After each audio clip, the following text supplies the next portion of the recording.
All right, thank you and good morning. Welcome to today's One Voice press conference for the wildfires and the windstorms that are impacting LA County. We welcome you. We're on the show for today. We have speakers. There's a speakers list. Please help yourselves to one of those. After that, we will segue to question and answer with members of the press. Allow me to introduce to you our first speaker, Los Angeles County Chair of the Board of Supervisors, Catherine Barger. Thank you, Helen. Thank you for joining us here today. Earlier this week, the Los Angeles County Board of Supervisors declared today, January 9th, a day of mourning in solidarity with the federal government's in honor of the passing of former President James Earl Carter. Ironically, today has turned into a day of mourning for more reasons than one as we mourn the loss of lives and property across our county. We are still facing significant threats. I am hopeful that the tide is turning. Thank you, Chief Maroney. Thank you, Chief Crowley. Yesterday afternoon, as the winds died down, we saw the return of aerial drops and aerial firefighting, a truly, truly welcome sight. First and foremost, I want to assure our residents in Los Angeles County that the City of LA and the county are working hard and working hand in hand to bring every resource available to the table. Last night, the county opened the Pomona Fairplex as an additional shelter for those evacuating and those who have suffered losses. The Fairplex will also continue to take in large animals that are in need of a home. The county is working to harness and utilize the incredible outpouring of generosity from individuals, nonprofits, and companies that want to help. We have heard that many companies like Airbnb, Uber, and Lyft are offering free or subsidized services for those impacted by the fires in Los Angeles County. The county will be sharing all of these resources through our recovery.lacounty.gov website. In addition, the state has activated CAL FIRE Management Team 3 and assigned them to the Eaton Canyon incident. They will be joining Federal Management Team 5 in their ongoing efforts, we hope as early as tomorrow. CAL FIRE Team 3 will be tasked with overseeing victim search operations and damage inspections to facilitate debris removal operations and setting up disaster recovery assistance centers. This will allow Federal Management Team 5 to focus on firefighting operations and the active front. As Supervisor Horvath mentioned yesterday, wildfires do not care about jurisdictional boundaries. Between the city and the county, we are managing the various resources that are coming online with the increasing demands on our first responders. I saw this firsthand driving through the streets of Altadena yesterday.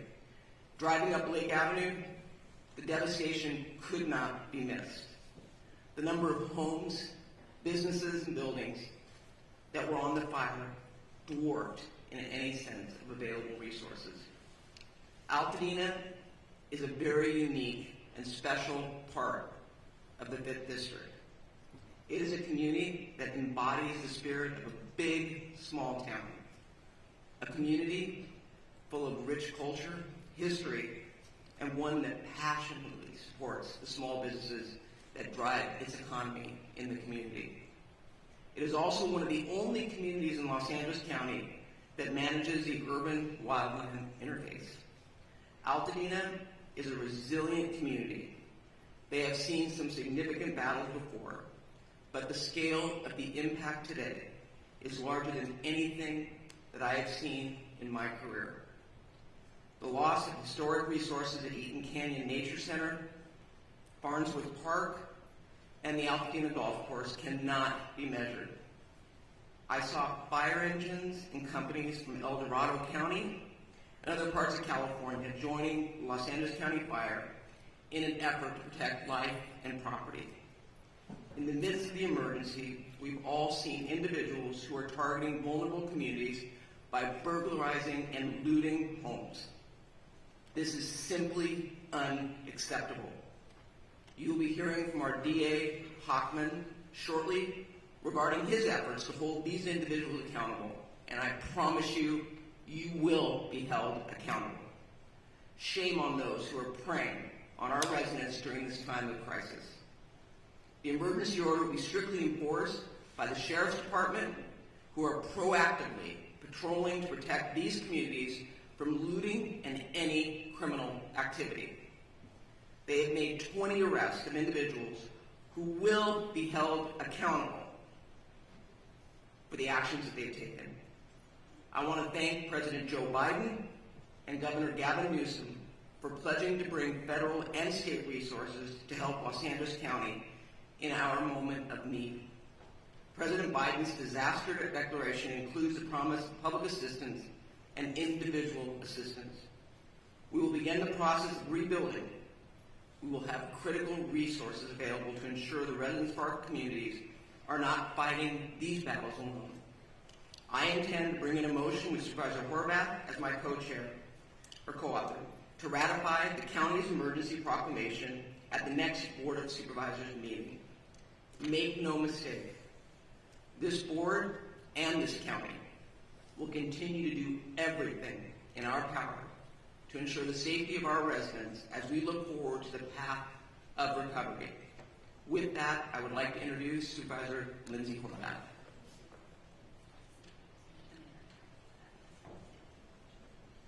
Okay, so Mayor Bass. I'd like to introduce LA City Mayor Bass. Thank you, Supervisor. One voice, that is the way we speak, and that is the way we stand here united. Los Angeles will stand united and stand strong. So first of all, my thoughts are with the thousands of Angelenos who are impacted by this emergency, as more Angelenos were forced to make the terrifying decision to evacuate. Our priorities, of course, are to keep Angelenos safe and to protect homes. The winds continue to be of a historic nature and a key factor of this firestorm. For much of Tuesday, the unprecedented winds prevented air operations to continue. However, as of yesterday, the winds have allowed for air operations, and that has enabled significant progress against the fires in Hollywood and Studio City last night. And as of 7:30 this morning, evacuation orders in Hollywood have been lifted. Angelenos cooperated. The community stood together. They evacuated, and Angelenos should continue to proceed with caution. Air operations are continuing rapidly in the Palisades, in Sylmar, and across our region. We continue to see our heroes, from our LA firefighters and from personnel, families, neighbors from across the county and the state. We thank you. However, we continue to confront a big one-level firestorm. Historic winds and extensive drought have created a perfect storm that has driven people from their homes and have taken people's homes, and that has taken people's lives. I've been in the fire zones, and you can see how fast and devastating these wind-driven fires are. I know people from all over the nation are asking how they can help. So here are two essential ways. First of all, support the California Community Foundation Wildlife Recovery Fund at calfund.org, and support the Los Angeles Fire Department Foundation at supportlafd.org.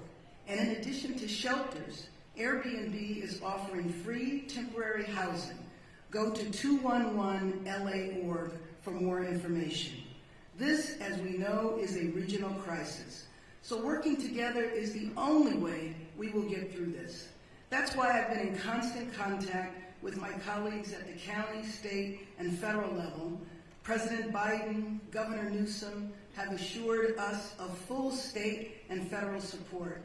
And of course, County Chair Barger and I are fully coordinated, as I am with all of the local elected officials. And our fire departments, police departments, utilities, and other critical agencies are coordinated as well. We have pre-deployed, we are executing a strategy, and we are adapting to conditions on the ground in real time. This is absolutely an unprecedented historic firestorm, but we are all hands on deck. We need to continue to cooperate. We need to evacuate when asked to do so. We need to help others, help our neighbors. And first and foremost, we need to stay united. We need to stay strong. A united LA is the way we will recover, is the way we rebuild our communities. And with that, I believe I am introducing Supervisor Lindsay Barbat.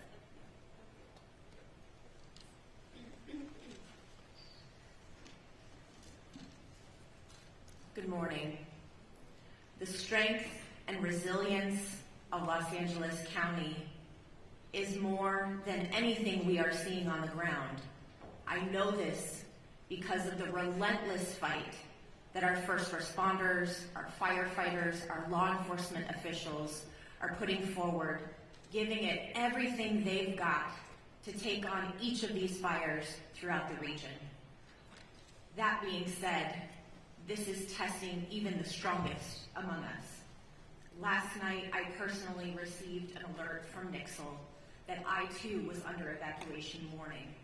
And I was put in the shoes of tens of thousands of Angelenos who have been facing this from the moment the fires broke out.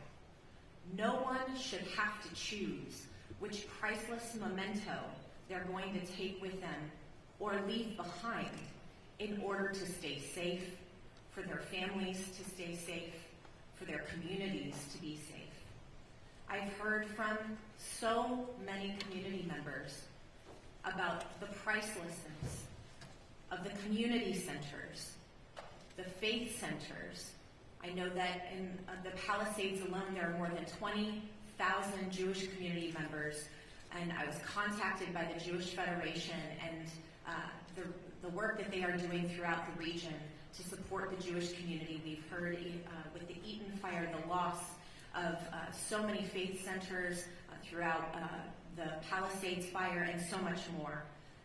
These are not just structures. These are places where people have made lasting memories, memories they will hold on to. But as they look at their community now, their hearts break, and we are in mourning with them.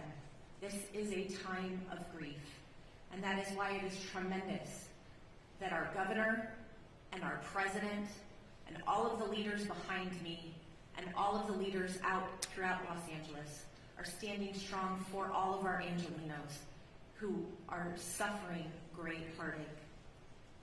The Pacific Palisades has suffered immense loss, and my heart goes out to all of the residents who are continuing to try to understand what is left of their homes. In the Topanga Canyon, I've been speaking with residents throughout the night, and I know that One Topanga and TSEP have been in constant communication with those on the ground, and we are in communication with them to ensure that we are supporting Topangans on the ground. I know there's this morning a fire active behind the lumberyard, and the chief has personally deployed resources to ensure that we are actively fighting the fires in Topanga. Topanga Canyon is a treasure, and we are fighting to protect it. Sunset Mesa, when you look at what is left, is heartbreaking. The community members of Malibu and Santa Monica, which last night declared a curfew because of the tragedy that they're experiencing on top of the fire, people trying to take advantage of this crisis. It's absolutely unacceptable, and we will all stand together to keep each and every neighborhood safe. The Hollywood Hills, my heart broke with you last night.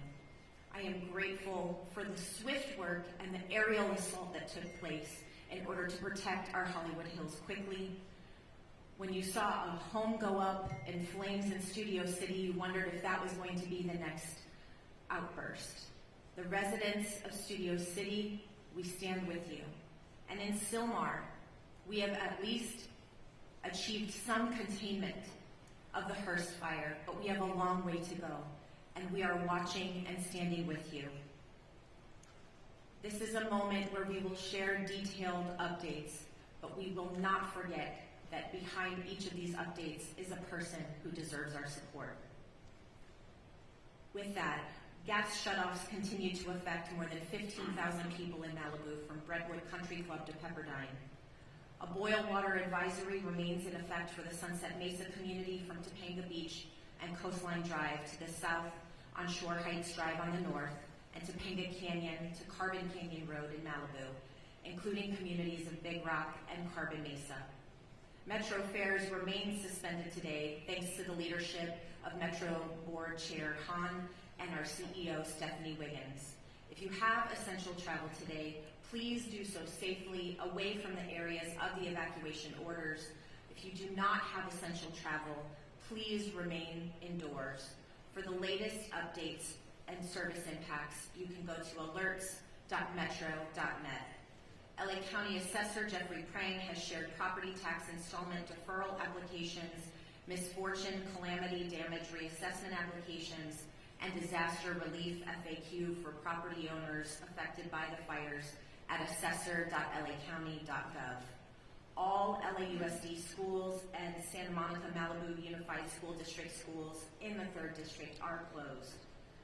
With that, mental health supports are available through the county's Department of Mental Health. You can call 800-854-7771. Please use this resource. We know you are experiencing traumatic pain, and we want to do our best to help start healing. Thank you for the outpouring of support from across the county and across the country. Emergency Network LA is coordinating volunteers and support through enla.org. Our county is doing everything possible to respond to these fires until they are contained. And as Chair Barber referenced, today is a day of mourning. And in the words of former President Carter, our faith calls us to do all that we can, wherever we can, with all we can. And in this spirit, indeed in this moment calls us to do the same. Thank you. Next, I'd like to welcome LA County Fire Chief Anthony Maroney. So good morning. Thank you, Supervisor Horvath. I will be providing an Eaton Fire update in addition to a Region 1 update. The Eaton Fire remains estimated to be 10,600 acres, and growth has been significantly stopped.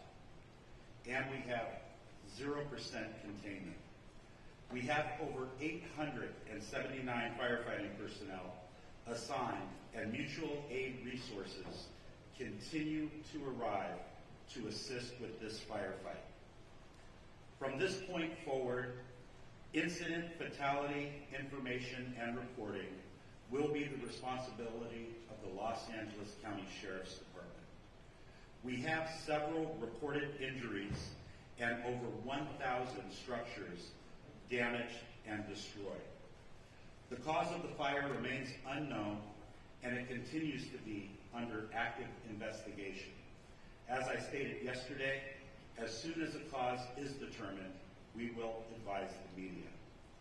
The Lydia fire that started yesterday in Acton has been 40% contained, and forward progress has been stopped.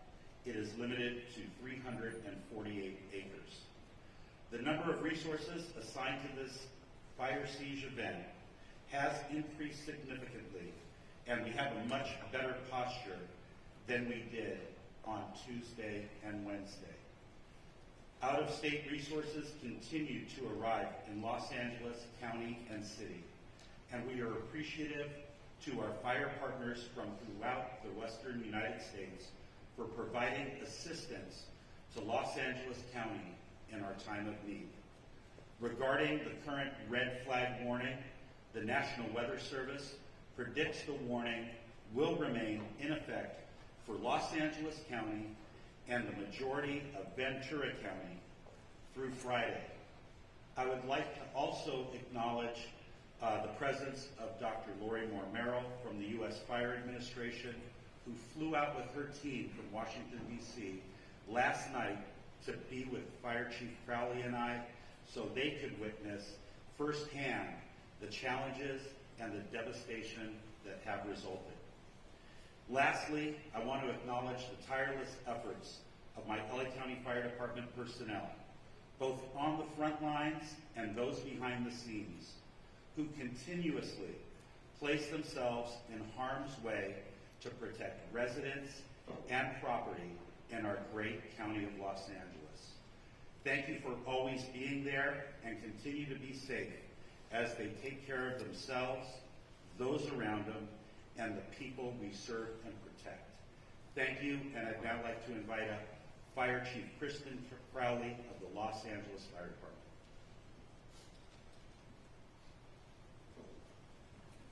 Thank you, Chief Maroney. So good morning. We continue to battle multiple major brush fires in the city of Los Angeles and across the Los Angeles region. Today, we expect winds to subside somewhat, which will allow fire crews to increase containment lines. However, and I want to be very clear here as well, we are still under red flag warning with extreme fire behavior possibilities. Before I give you an update on several fires in the city of Los Angeles, I have to take a moment, for all the right reasons, to thank the residents of Los Angeles and our surrounding areas for heeding our instructions. Today, it is absolutely imperative that as we move into day 3 of this firestorm, all members of our Los Angeles community maintain vigilance. I will now give you an update of our activities that occurred overnight. Palisades Fire, as we know, started January 7th at 10:30 hours in the morning. Size at this point is 17,234 acres. We are in unified command, LAFD, CAL FIRE, LA County Fire, LAPD, and LA Sheriffs. 0% containment. Extreme fire behavior continues to challenge firefighting efforts for the Palisades area. Wind gusts are up to 60 miles per hour and are expected to resume throughout the entire day. Firefighters and air resources will continue to work to protect the community and infrastructures and gain control so that we can contain this fire. Damage assessments are ongoing at the Palisades Fire. However, preliminary reports estimate the damage or destroyed structures to be in the thousands. It is safe to say that the Palisades Fire is one of the most destructive natural disasters in the history of Los Angeles. We will continue to provide additional information as it becomes available. I'll move on to the Hearst Fire. January 7th start. The size, 855 acres. We're unified in command, LAFD, United States Fire Service, Angeles National Forest, and LAPD. 0% containment. Firefighters held the fire within a planned containment area and are successful, and we have established a perimeter. Crews were able to get a handle on a few of the flare-ups over the night. We will continue to strengthen our containment lines and create a number of dozer lines to minimize the fire growth. Next, Woodley Fire started on January 8th. Size 30 acres. Containment, fully contained, and we are using fire patrols to monitor the area for any flare-ups. The fire has been declared as a knockdown, and there are no current threats. Next, Sunset Fire, which is in the Runyon Canyon area, started last night, January 8th. Size 42.8 acres. Forward progress, I'm very glad to share with everybody, was stopped, and the crews are working to put out spot fires within the perimeters and to keep the wind from spreading any additional embers. As of 7:30 this morning, all evacuation orders have been lifted. This fire was rapidly and aggressively attacked by using coordinated air and ground fire suppression efforts. Residents heeded our timely evacuation orders. More information to come on that. Next up, the Sunswept Fire, which is in the Studio City area. As I talked about all the previous incidents, on top of this, our fire department was faced with another massive challenge. A very large structure fire encompassing 2 large hillside homes with heavy fire, which exposed brush broke out in the Studio City area of Los Angeles. The high winds caused the fire to extend within the adjacent brush, potentially causing another additional brush fire. Our LEFD poured all available resources into this fire, and through a combined effort, were successful in preventing another devastating brush fire. Our firefighters stopped the forward progress at just under 1 acre. Also, to be clear, all of the incidents that I just spoke about are all under an active investigation. Let's talk about the preparations for today. The LAFD continues to augment and recall all of our firefighters to fill every single available seat on every single available apparatus within the city of Los Angeles. Firefighters continue to move into the Southern California region from across the western region of the United States, and we are very, very grateful for any assistance that we are receiving. Weather conditions are beginning to turn favorably, which will allow us to increase our containment lines. Again, our primary focus remains on impacting and affecting rescues and saving lives while protecting property. The multiple incidents across the city and the region continue to tax our firefighters. However, rest assured that every single firefighter, first responder, law enforcement officer across the region remains 100% committed to protecting our communities. Here's your call to action. Stay informed with trusted news and official updates. Be prepared to evacuate if you live near a wildland area. Follow all evacuation warnings and orders without delay. We also ask the public to stay off the roadways and away from any impacted areas, which we want to make sure there's zero room for any other issues when it comes to delays for our firefighters, first responders to get to where we need to go. I want to take just a moment to thank every single Los Angeles resident who's been impacted by this for staying vigilant, supporting our first responders, and helping your neighbors.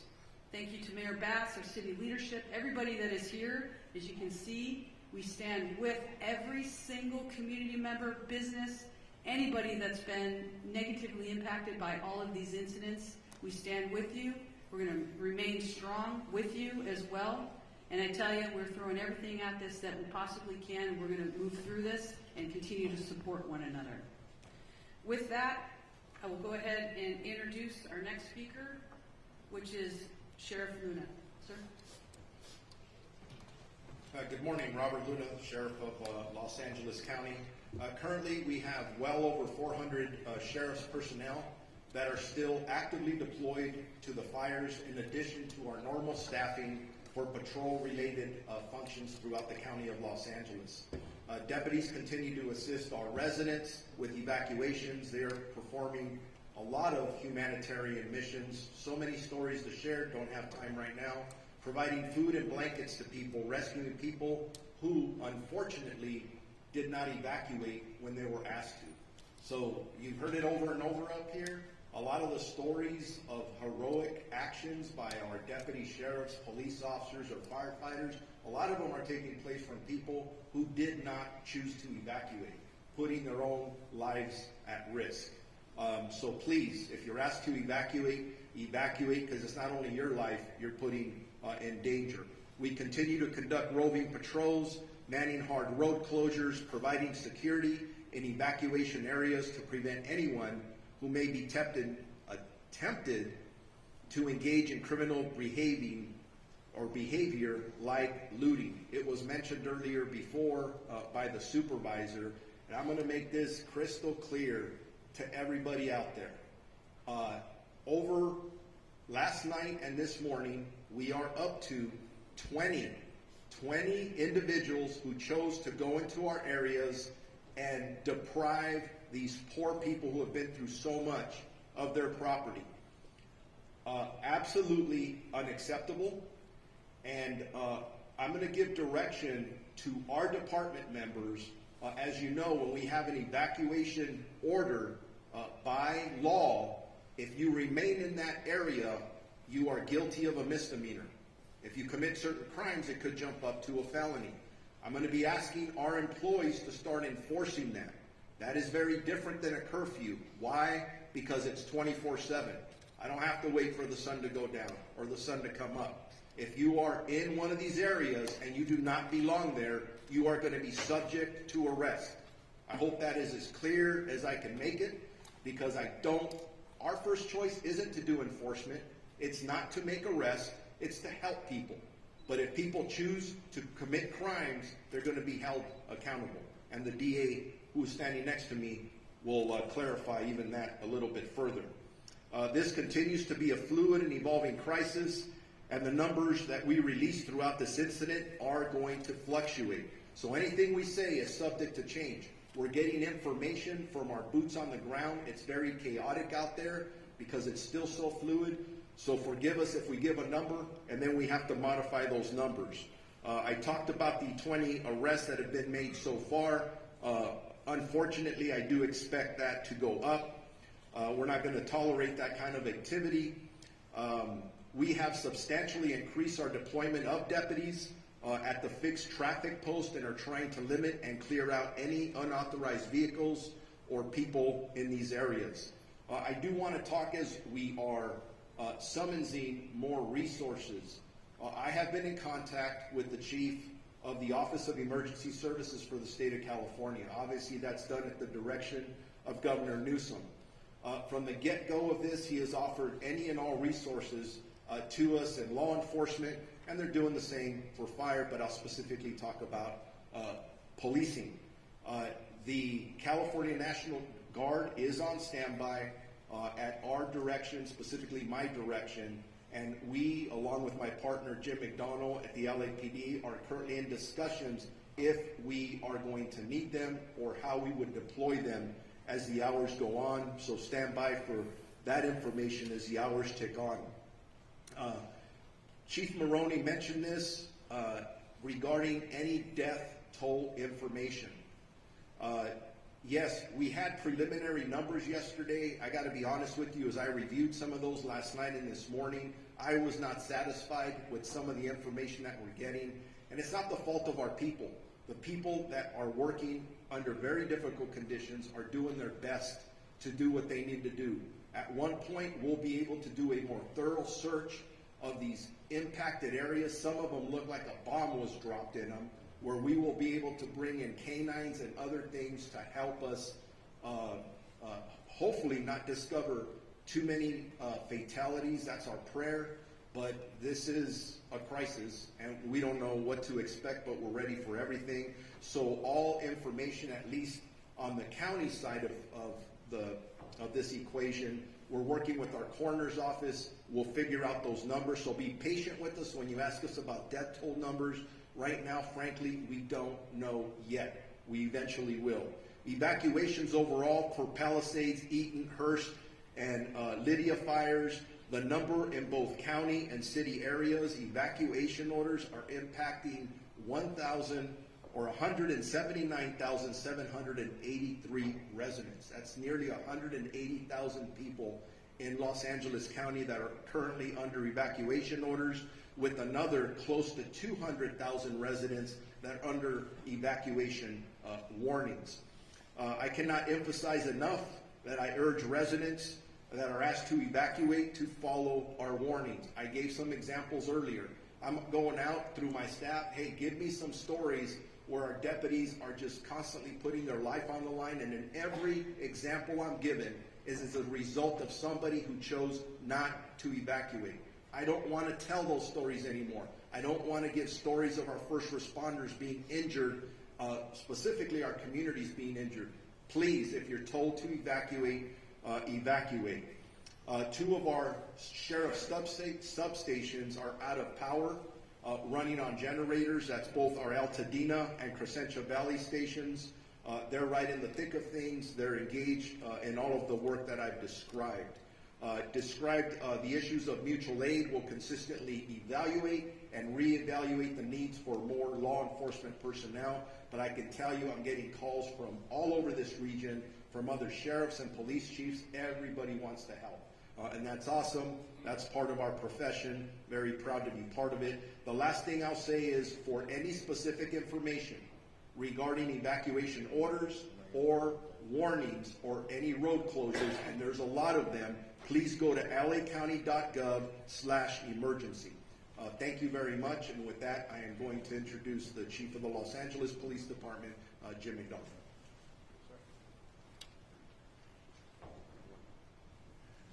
Morning, and I'll start off with a sincere thank you to all who have cooperated and supported the first responders and others who've been out there doing the best they can to make this as manageable as it can be. We're still on full tactical alert at the LAPD in support of our fire partners to be able to accomplish their mission. We're assisting with safety as well as the evacuation sites. You heard the sheriff quote the numbers of people who are out there using those.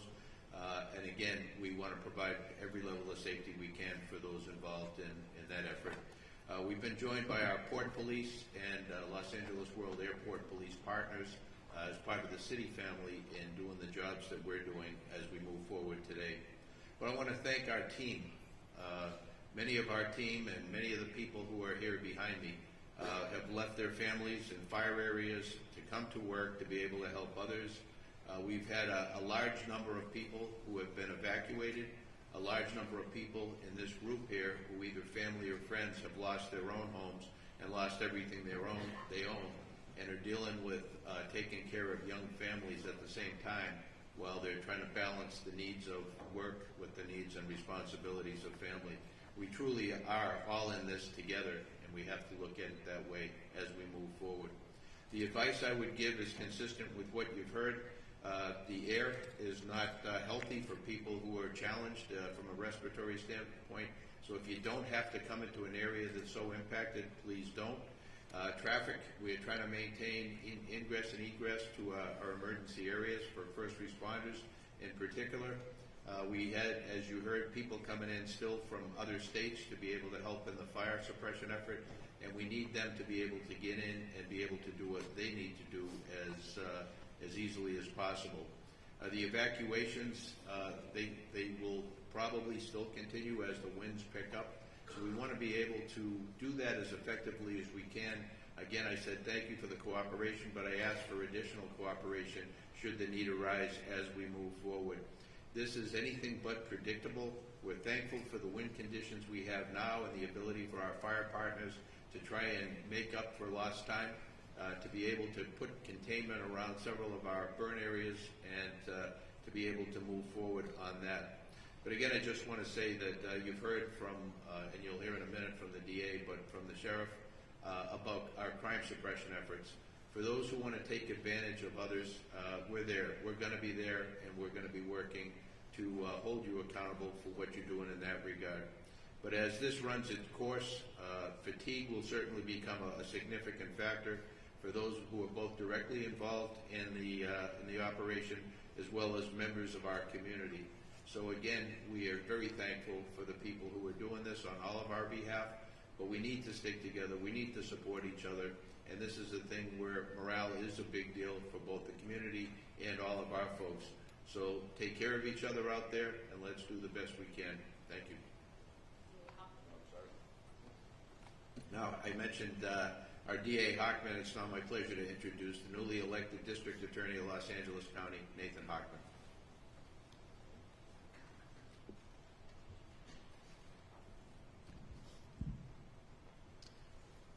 Yesterday I bore witness by walking and driving through Pacific Palisades. I ended up at my sister's house, a house where she and her husband had raised 4 boys, celebrated birthdays, barbecues and whatnot, and that house has been burned to the ground. And not just her house, but all her neighbors, up and down each one of the blocks I traveled. Those houses no longer exist. They are now basically rubble. And I haven't seen something like that. I've lived here almost over 60 years. In the entire time I've been here, it looked apocalyptic.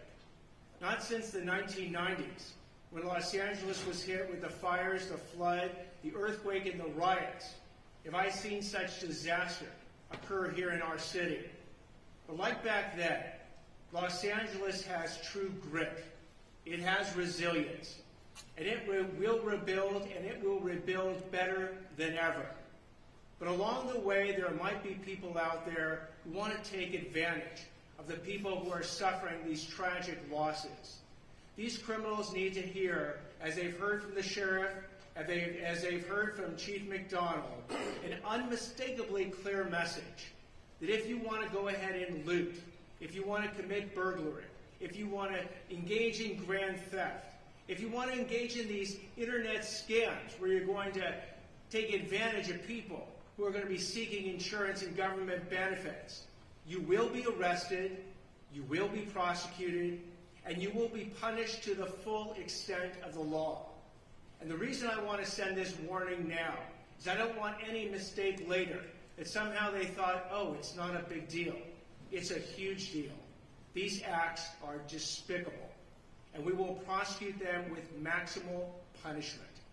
So I want to make sure that message is received loud and clear, because the first responders in this situation have been simply heroic. As I was in Pacific Palisades, I not only saw fire departments from LA County and LA City, I saw Rialto, Poway, Redding, fire engines from across this entire state that have come to our rescue. And thank you. Thank you to all the first responders. When it comes to law enforcement, it's an all-hands-on-deck operation with law enforcement and the DA's office. Again, detectives are putting on uniforms and getting out there on the streets to protect us.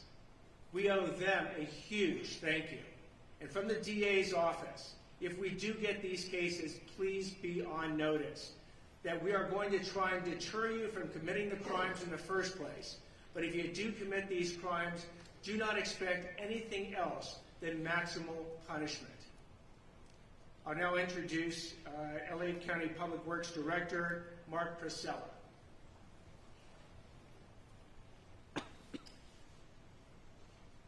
Good morning. As was stated, my name is Mark Pistrella. I'm the Director of the Los Angeles County Public Works Agency. First I want to say my heart, of course, goes out to everyone affected by the devastating event. I personally toured many of the areas yesterday and met with residents, and as everyone here has described, it's an absolute tragedy, including the life safety support system, our infrastructure that has been destroyed that supports life in these communities. I know from personal experience that feeling a loss from a wildfire, and I have tremendous respect for our firefighters and other first responders, our police force, the Sheriff's Department for the work they are currently doing. In fact, our current mission, which has been going 24/7 for 3 days now, is to support our fire department and our Sheriff's Department and the local PDs in their efforts to save lives. That is our number one mission right now, what we are currently continuing to do, unfortunately, as this event is still active. We are also focusing on the inevitable recovery and repopulation of the areas that we will build back and build back strong. The current focus is on utility restoration, and I know many people are already asking about that. Your sewer, water, your power system, and the transportation system have all been significantly damaged. The heat of this system, the wind that blew also knocked down thousands of trees into the roadway. So what we have is a tremendous amount of debris throughout the communities that have had experienced this fire. This debris has been moved enough to let our firefighters and our sheriff PD into the area to do their work, but it's going to need to be processed and moved safely out of the area, and we are working on a coordinated effort across LA County to do debris removal, the debris removal that will be necessary to restore the community back to its former way of life. The debris can be hazardous. The debris that is on the private property is considered hazardous and may be toxic. And so I want to warn everybody now that is either there who's remained behind or who is visiting the areas, as was mentioned earlier, it is not safe. It is not safe to touch the debris. It is not safe to remove the debris yourselves. There is a process for that, and we will be mobilizing with the City of Los Angeles to provide a health review of every property and make sure that when we move that debris, that it's done in a way that's safe and safe for you and for the other residents who remain behind in the area. We are also working on water supply system. The water supply system currently is still supplying fire suppression. Last night we got to see the wonderful use of our reservoirs, the city's reservoirs and our reservoirs, to take water from the reservoirs and actually use firefighting event aerial attacks to the system. You saw what a difference that made in the firefight last night, and those reservoirs are full and continue to be ready and at the disposal of our firefighting friends. The municipal water system continues to suffer poor water quality due to the introduction of ash and debris into our reservoirs, into our filtration systems. So there are specific areas that we are asking for water to be boiled. I would just say with all caution, anyone who's remained behind, if there is any residence in your area that is burned to the ground and you are still there, you should just go ahead and boil water. We will be actively coming to communities in the next day, within this day or next day, delivering water, delivering domestic water to people who remain in the fire zone area. LA County will be coordinating that effort, not only for the District 29, but also we'll be working with the City of LA to deliver water to residents who've remained behind or who again have partial damage and are maybe staying in their homes. I want to again just mention that a firefight with multiple fire hydrants drawing water from municipal water systems for several hours is just not sustainable. That's why the air support is so important. Our residents in the Sunset Mesa to Topanga Beach area, Coastline Drive on the south to Shore Heights Drive on the north are up in the area. This is a partial damaged area or a threatened area. The Topanga Canyon Road to Carbon Canyon Road Mesa as well is another area that's threatened. So all what I just talked about applies to you residents who are there. Now what can we do? What can the public do? What you should be doing as we sort of still active fire. I will reiterate that it's extremely important to listen to the sheriff and to PD when you are asked to evacuate immediately. Do not hesitate. Do not wait. Your life is not worth it. The systems that you're leaving behind, they are going to be impacted and they cannot be restarted easily. So I know a lot of people are talking about starting up. If you're thinking about creating your own water and sewer and power system at your home, I want you to be very careful about that. That is not something that a licensed contractor should be doing or our utility folks. Please don't do that. As I said yesterday, if you're leaving your home, I want to make sure that you lock that home, that you close that home up tight, and that you leave access for firefighters by not closing gates or creating a situation where they can't get to your home to fight off fire. The road system is impacted heavily throughout LA County, including city and county areas. There are multiple, in fact, hundreds of stop signals that are currently flashing red. I want to remind everybody that you treat that as a stop sign and you stop for that flashing. And if you come to a barricade, you need to turn around because those streets are closed for the purpose of recovery and not for looky-loos. Please do not argue with the sheriffs that are there or the PD. If the road is closed, there's a good reason for it. It's because it's not safe for you to be in that area. And that safety includes the debris that I was talking about. Trees down, potholes, road systems destroyed. There could be breaks in the roadway that could cause major damage to your vehicle. So I'm asking that you comply with all road closures until further notice. We are available as a 24/7 agency. You can reach our department at 1-800-675-HELP. We do need every citizen. It's something else you can do. If you see something, please tell us about it. Whether it's a gas leak, whether it's a utility line down, if it's a signal that's not malfunctioning, if it's a sewer system leak, any of those things that keep our life safety system going, we need to know about them so we can catalog them and get to them. Please know, and I do need to mention that all of the utility workers, not just my folks at LA County Public Works, but the folks at the City of Los Angeles, the folks at the Southern California Edison, the gas company, we are all coordinating with each other to restore your systems, and our folks are all working 24/7. There are many heroic stories, like the sheriff and fire have, of our utility folks out in the middle of the night, 24/7, getting those systems back up into place. And I want to thank all of the utility workers who are out there doing their job, who are not going home to family at night. They are actually working 24/7 as well. With that, I want to introduce the CEO and Chief Engineer of the Department of Water Power, Janice Quinones.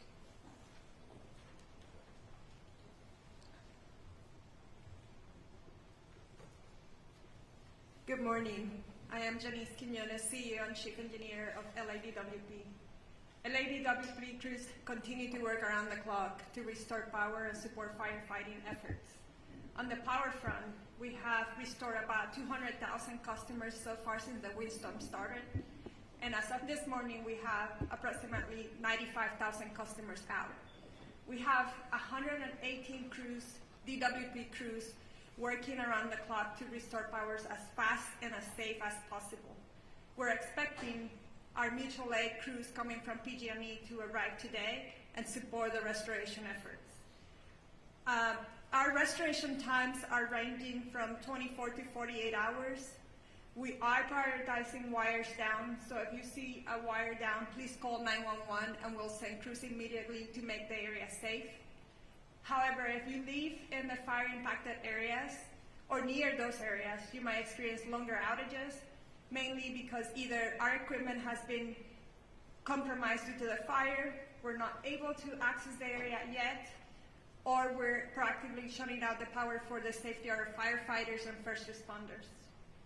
On the water side, the boil water notice for Palisades on zip code 90272 continues in effect, and it will continue in effect for at least 48 hours. I have water quality engineers taking samples around the system to ensure that the water quality remains a priority for our consumers. We continue to support LAFD and CAL FIRE and water supply issues and firefighting response, including opening our water reservoirs, as mentioned by Mark yesterday. Hollywood Reservoir was a critical asset when we were fighting the Sunset Fire. So all our reservoirs are open, that are open air for air assets, and we continue to work around the clock with other water agencies to increase the supply and pressure of the water system, including Metropolitan Water District. I want to end this by thanking DWP crews and personnel for their commitment and efforts to support the restoration of LA. Thank you. Thank you very much for that. And now, Yeah, I also want to, we recognize President Biden and Governor Newsom, but we also have here with us today Congressmember George Whitesides, Congressmember Laura Friedman, Senator Sasha Renee Perez, Assemblymember Celeste Rodriguez, and Malibu Mayor Doug Stewart.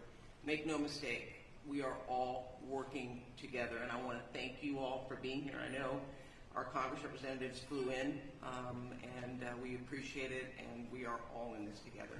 With that, we'll take some questions. thank you, Chair Barker. So just a couple rules of the road. So I'll call on you. When you get called upon, please announce your name and which media outlet you are with. We'll start right here in the middle. Thank you. Jonathan Bigliotti with CBS News. For Mayor Bass, please. Mayor, LA County is in a panic state. It began 2 days ago with the Palisades fire. My crew and I arrived shortly after it started, and for several hours we watched as hundreds of homes in a neighborhood burned to the ground. We did not see a single fire engine. We watched as Good Samaritans guided traffic. There was fear and there was a lot of confusion. You were out of the country at the time. Shortly after the fire started, a press release was put out warning of this fire behavior. My question to you is, what explains this lack of preparation and rapid response? Let me just say, first and foremost, my number one focus, and I think the focus of all of us here with one voice, is that we have to protect lives, we have to save lives, and we have to save homes. Rest assured that when rest assured, let me finish. Rest assured, when that is done, when we are safe, when lives have been saved and homes have been saved, we will absolutely do an evaluation to look at what worked, what didn't work, and to correct or to hold accountable any body, department, individual, etc. But my focus right now is on the lives and on the homes. Do you think your leadership was effective while responding to this disaster? I just said what I believe is the most important thing for us to do right now, and that is going to continue to be my focus. Thank you. Thank you. Let's go to the middle with the laptop. Before we go on, I want to introduce, because this is an important announcement we made, the U.S. Forest Service Fire Chief Robert Garcia has an announcement regarding a decision being made on the National Forest. Thank you, Supervisor, and I'll be brief. I just wanted to share that in the overnight hours last night, the U.S. Forest Service, in an effort to reduce calls for service and reduce potential risk for wildfire, we made a decision until further notice that the Angeles National Forest is closed. And so we'll get some additional information out, press release, that kind of information on the details of that closure, but it's similar to the types of orders that the county and the city had instituted regarding curfews and access and that type of thing. So the Angeles National Forest will be closed till further notice, likely until we get through this current fire weather event. Thank you for that. We'll go in the middle. Name and media outlet, please.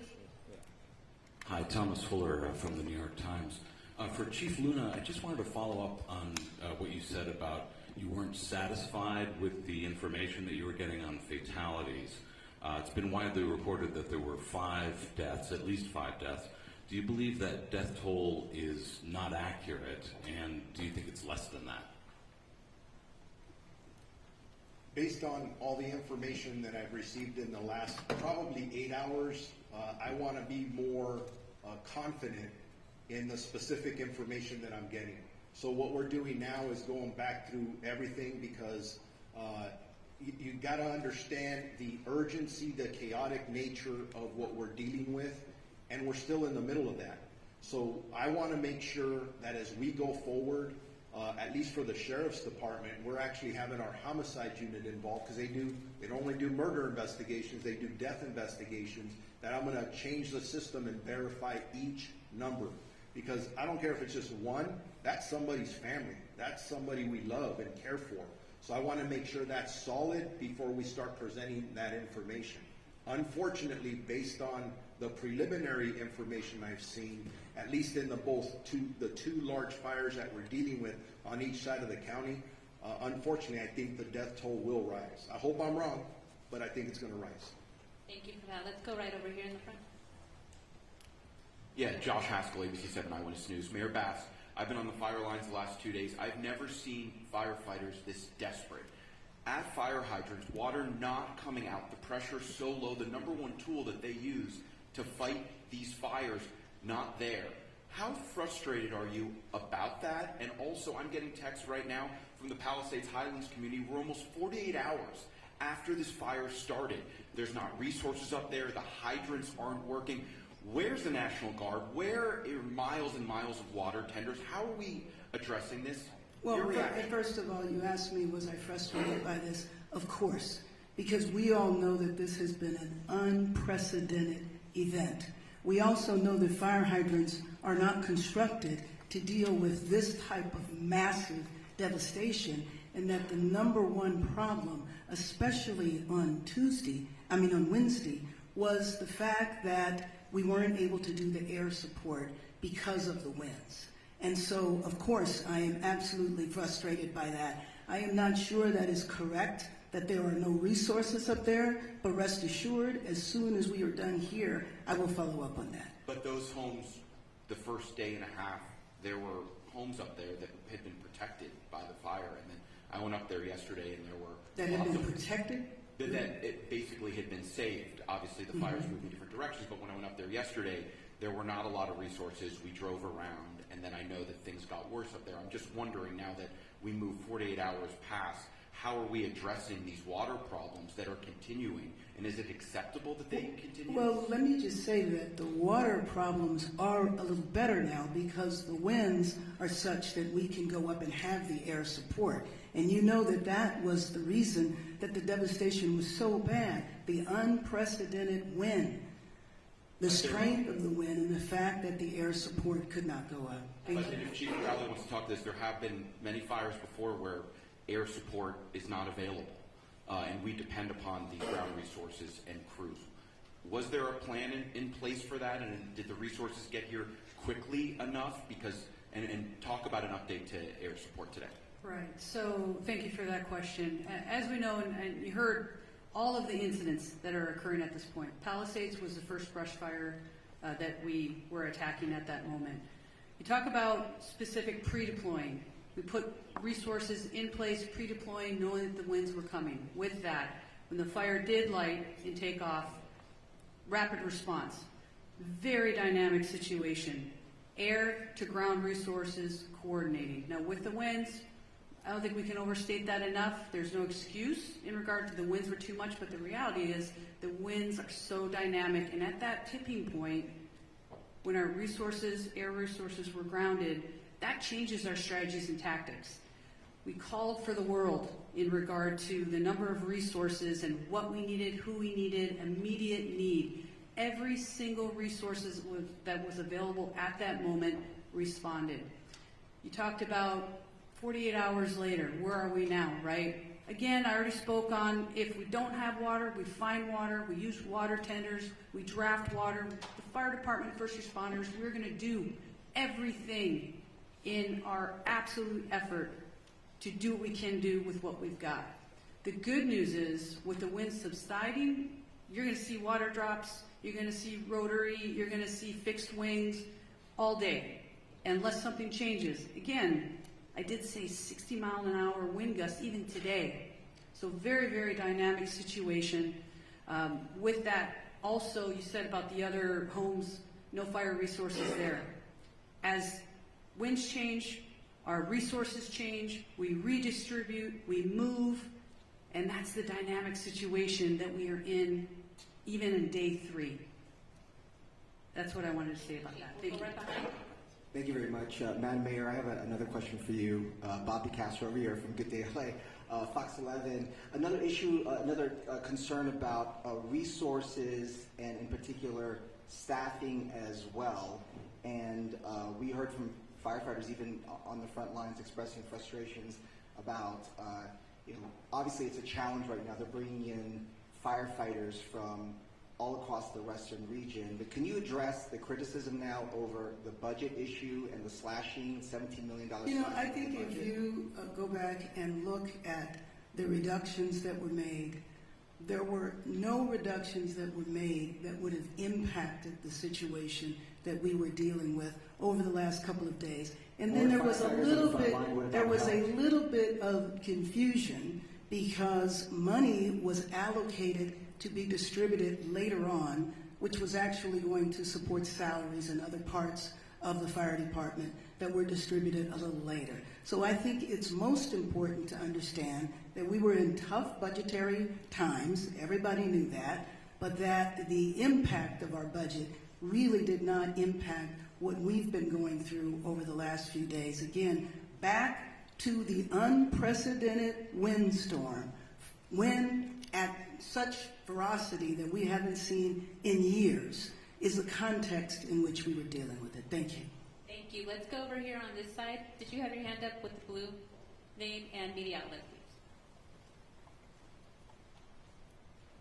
Hi, Grace Tui with the Los Angeles Times. I was hoping Chief Crowley could talk a little bit more about the start of the Palisades fire. We've heard that, I know we don't know why it started, but we heard that it started possibly in a garden in someone's backyard, if you could confirm that.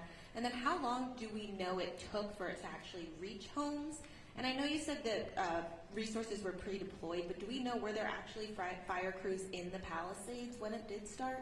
Right, so I'll start with your second question and we'll go back. I'll just start with your first one. As for where the start of the fire was in the Palisades fire, again, currently under active investigation. We have our arson investigators that are out right now as we speak, and they are actively investigating. As soon as we have information, we will share that with all of you. I know there's obviously, for the right reasons, a lot of interest in that.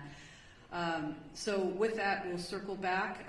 When we come to pre-deployment, yes, we had our local fire stations that are assigned, Fire Station 69, Fire Station 23 in the Palisades area. They were fully staffed. Also pre-deployment in those areas, and we can also share the exact locations of where they were, how much we bolstered in regard to resources in the Palisades area. And also, mind you, we pre-deploy in the very high fire hazard severity zones, knowing that those are the communities most at risk during a wind event. So not only did we pre-deploy in the Palisades area, but also in other critical areas within the city. And do you know how long it took to reach homes? I don't know exactly, but we certainly can get that to you. Thank you. Right next to Hi, Dakota Smith with the LA Times. I have a two-part question again for the two fire chiefs. First off, have drones, unauthorized drones, been a problem, and have they hurt firefighting efforts? Secondly, in terms of the LAFD hydrants, was there any scaling back of the inspection of those hydrants in the last year and did that affect the firefighting effort to Chief Crowley? Sure. So as for your first question with the drones, I don't have any information on that, so I can't share anything with you on that. In regard to the hydrants, historically January is our hydrant testing phase. What I can tell you is we work closely with the Department of Water and Power. Those hydrants themselves are DWP's hydrants. They're to service the fire department. We partner with DWP in regard to that testing. Now, the very dynamic situation of where we are currently with the wildland season, if you may, there was a decision to postpone. We did not, in regard to the January start date, we have all year to test them. And also, mind you, our local fire stations are every single day going up and down the streets and looking at our hydrants. If there's any damage to hydrants, we report those as well. We're just kicking off that time frame of the beginning of the year when we normally would. What we did was postpone that until, because of the call volume that we're dealing with, and we're working closely with DWP at that point. I don't think it negatively impacted our abilities in this specific area. Thank you. The third brother. David Zahnizer with the Los Angeles Times. I have a two-part budget question.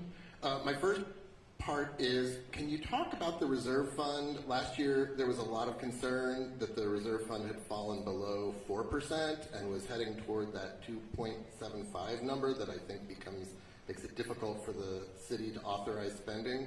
Do you know how low it has gotten at this point and how quickly you're burning through the reserve?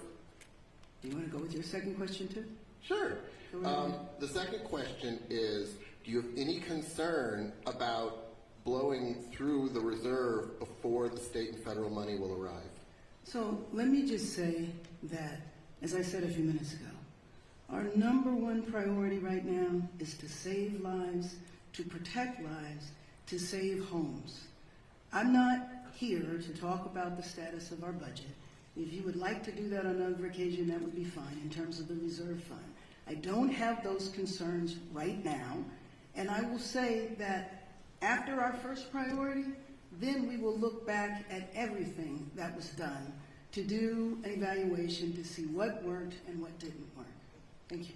Thank you. We are over time. However, we will have one-on-one interviews. CAL FIRE wants to get an update on structures, et cetera, to get a clarification. I think it's important for you to highlight the numbers. Good morning. My name is Todd Hopkins. I'm one of the incident commanders for CAL FIRE incident management teams. Of the thousands of structures, I just want to clarify, that have been destroyed, we get this initial intel from intel flights, and what they do is they pick up heat signatures. We base off those heat signatures an estimate of what structures are destroyed. What I want to clarify is that a structure, it doesn't necessarily mean that it's a residential structure or a commercial structure. It could be a vehicle, it could be an outbuilding. So we do have people, damage inspection teams that are on the ground that will go out to every single home. They will catalog whether a house is destroyed, if it's partially destroyed or just damaged, and all that information will be turned over to the city and to the county once the damage inspection teams get done. So although we know that there are many homes destroyed, the thousands of structures can mean many different things besides just a home. But it is thousands, plural, that have been destroyed? Thousands of structures, yes, but that could be a motorhome, that could be a car, that could be a shed, it could be a residential structure. So I just wanted to make that clear. Thank you very much. And we are end of press conference, one-on-ones. We also have Spanish. We will conduct that over here to the side with Sheriff Luna and a representative from LA City Fire. Thank you.